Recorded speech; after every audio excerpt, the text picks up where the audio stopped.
Hey everyone, welcome back to some Blood Crest Manor content. So today I'm going to go ahead and show you guys what I got for the tractor, which is this bush hog.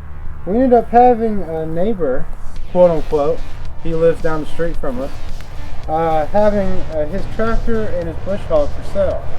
As you all already know, I don't need the tractor, but I really need this bush hog for the parking lot and the employee parking lot that's going to have to be cut.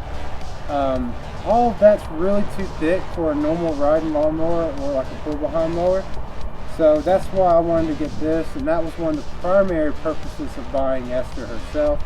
But anyway guys, so I just wanted to show you guys how I got this. Thankfully the guy was nice enough to be willing to deliver it for us, and he was really knowledgeable about the people in the area and who owned the house.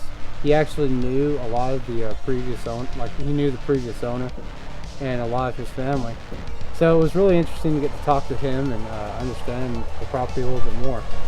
But alright guys, so that's going to be it for this one. I'll be seeing you guys back here in just a minute after I get everything cut up. Ooh.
In a previous video with Esther, the first one we talked about her, we talked about how I really hoped that would be the last video primarily about Esther.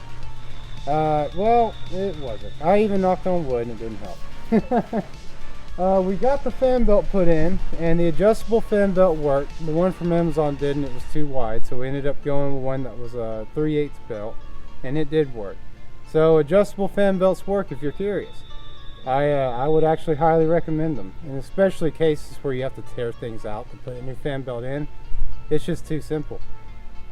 So we put the fan belt in, but yet then we had a new problem arise. That was the alternator. We already knew the alternator that was on it didn't work, so we wanted to see what we could do to get it working or get one changed out for it.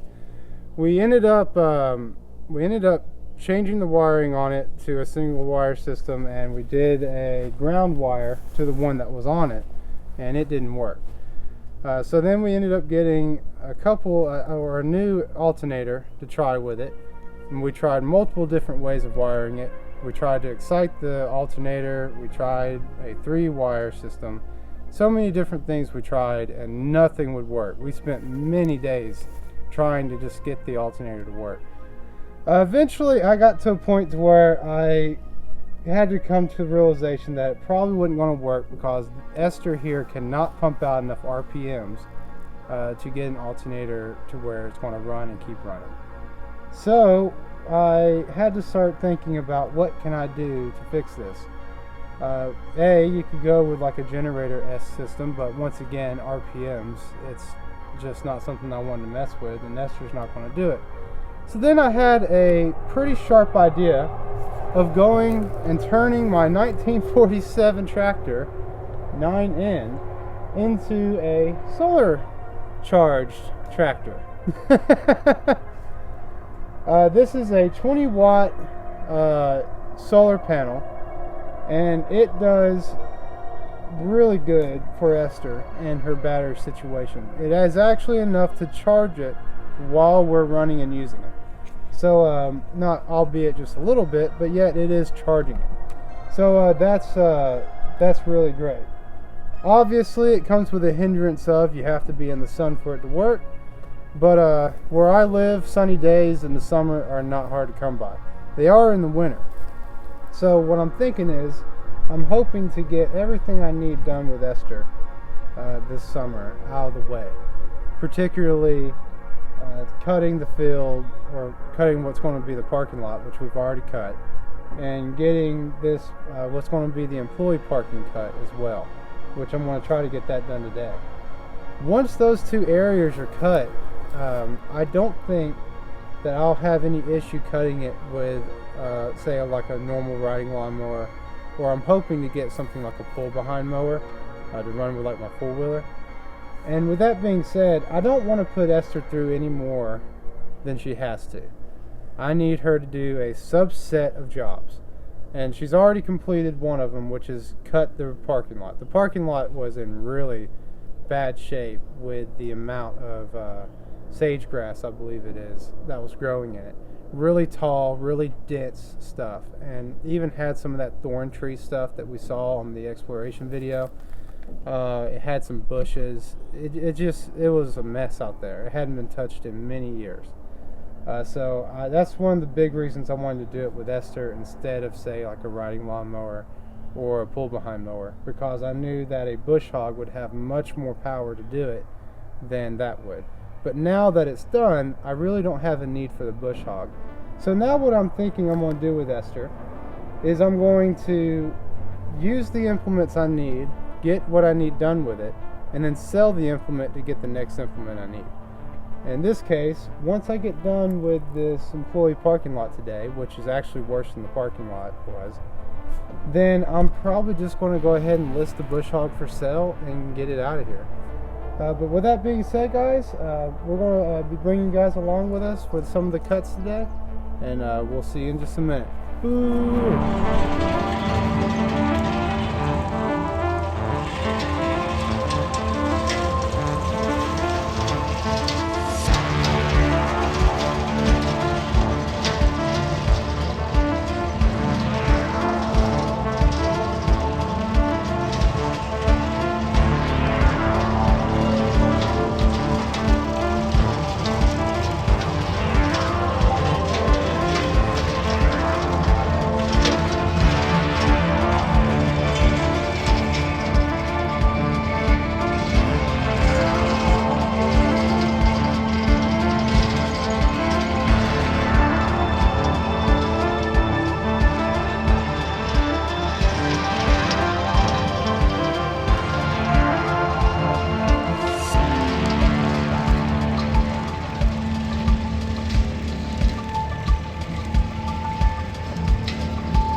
Alright everyone, so this is the employee parking.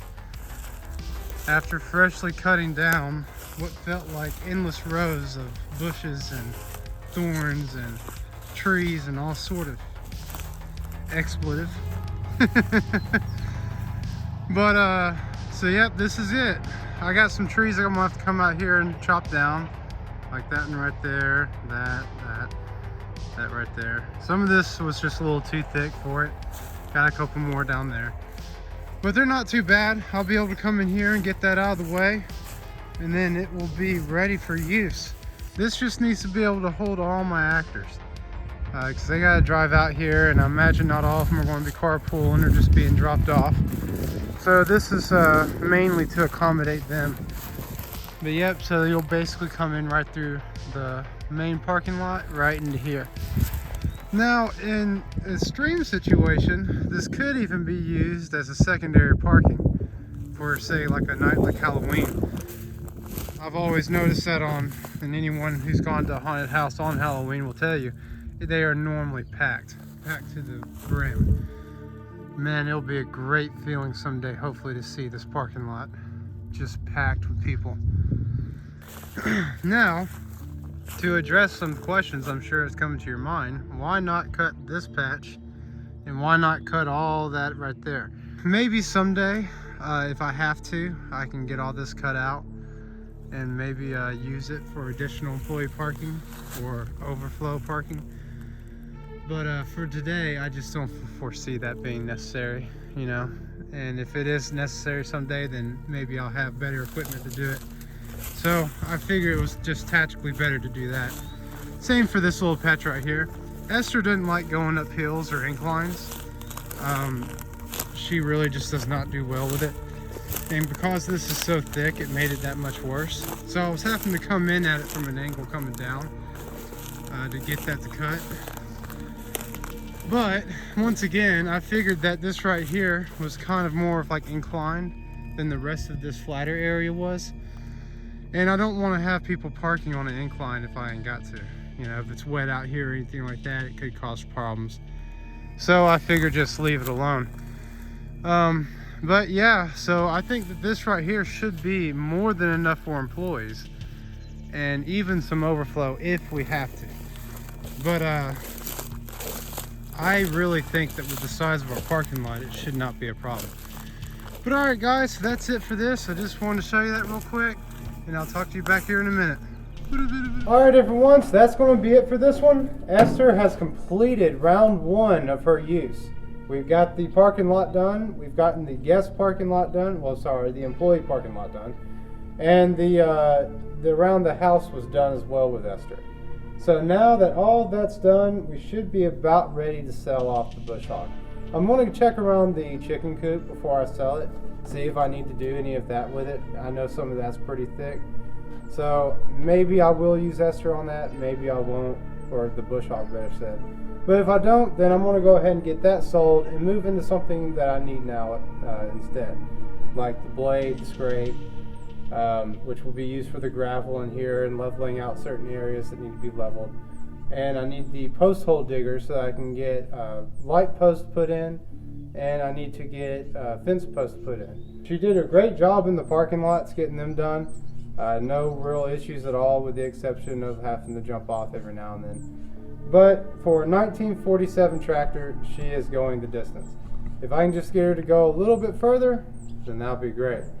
But alright guys, that's going to be it for this one. That'll be it for talking about the solar panel powered Tractor Esther. And we'll be seeing you guys in the next one here shortly. But until then guys, I'll see you next time. Ooh.